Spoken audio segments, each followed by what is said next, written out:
உங்க மீசக்கார ஃப்ரெண்ட் மட்டும் ஒண்ணுமே பேச மாட்டேங்கிறாரு. இவன் லேடிஸ் விஷயத்துல டிசிப்ளின். இன்னைக்கு ராத்திரி இந்த சிலுக்குக்கு இந்த ஜாக்கி தான் பாதுகாப்பு.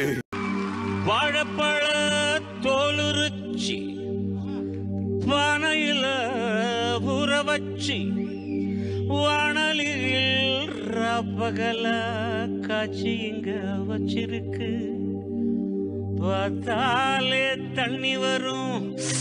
ஆடி எங்க அப்பா பாக்குறவன் பெரிய தலையா மக்கா கூட்டுக்குடியிலே பெரிய தலை இதுதான்.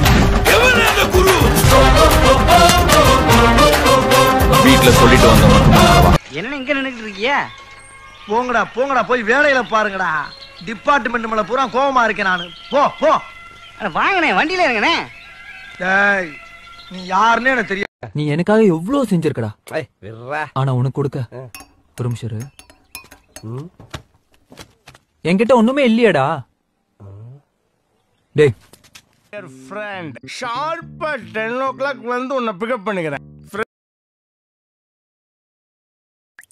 நான் யாருன்னு என்ன கேட்கறத விட வேற யாருண்டியாவது போய் அவர் யாருன்னு கேட்டு பாரு. அச்சுச்சோ அவரா பயங்கரமானவராச்சே, அவர்ல கொஞ்சம் ஜாக்கிரதையா இருங்கப்பா அப்படின்னு சொல்லுவா.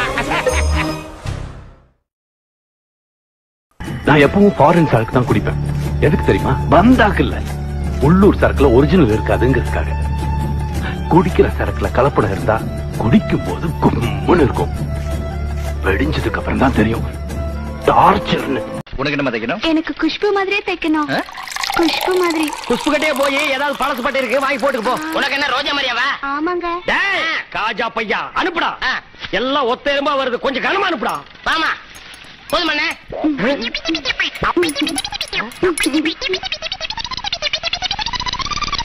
உனக்கு என்ன மாதிரிமா? உலக அழகி ஐஸ்வர்யா ராய் மாதிரி தைக்கணும்.